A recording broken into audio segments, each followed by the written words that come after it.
Hola, bienvenidos a Way Academy, soy Juan Mari Ruiz. Hoy os quiero proponer algún ejercicio más de calentamiento y de relajación.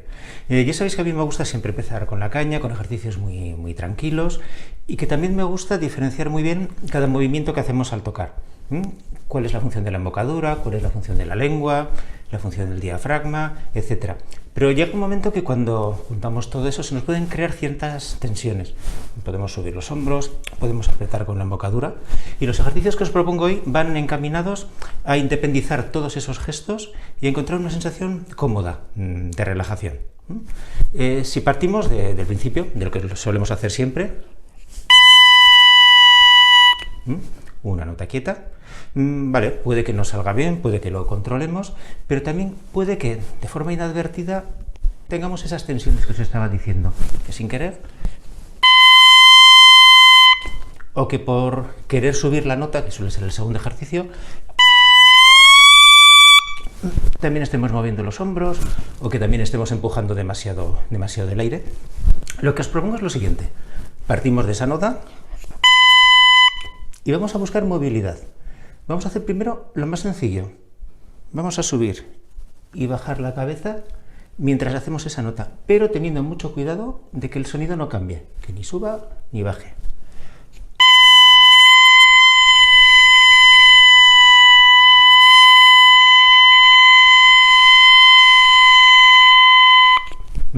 Quiero decir que tenemos que evitar, por ejemplo, dentro de un margen, que la nota esté estable, que sintamos que la estamos controlando.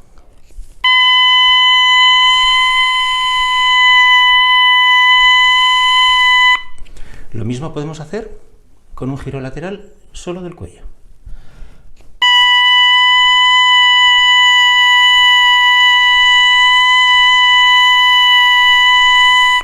Así estamos viendo que podemos mover la cabeza independientemente del control que queramos ejercer sobre el sonido.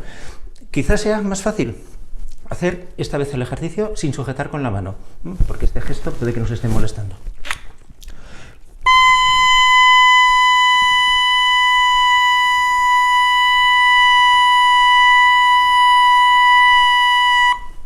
Ya veis que puedo mover la cabeza y el sonido se mantiene estable.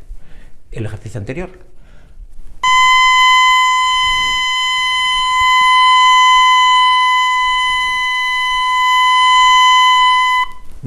¿Y por qué no un movimiento lento, relajado, circular?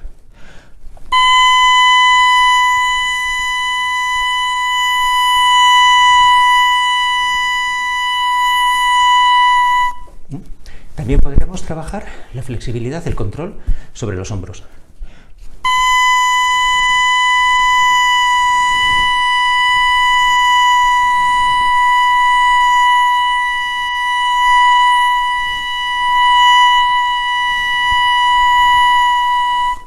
Ya veis que todos estos movimientos son independientes con respecto a lo que estoy haciendo para controlar el sonido. Un paso más allá. Si normalmente hacemos etcétera, ¿por qué no combinarlo con todo esto?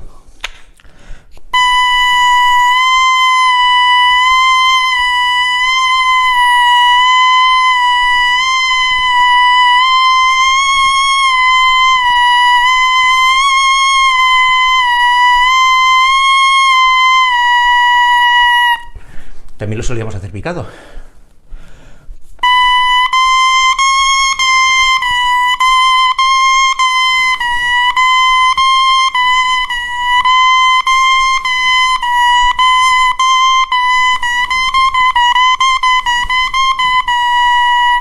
Ya veis que todos estos movimientos tienen que ser independientes. De esta manera, cuando estamos tocando, nos podemos mover según el fraseo, podemos hacer indicaciones al compañero sin necesidad de ser un bloque rígido queriendo controlar demasiado el sonido. Os animo a que practiquéis esto, como hemos hecho hasta ahora siempre, sonido estable, etcétera, pero verificad que también sois capaz de moveros, que estáis tocando de una forma relajada. Os veo la semana que viene.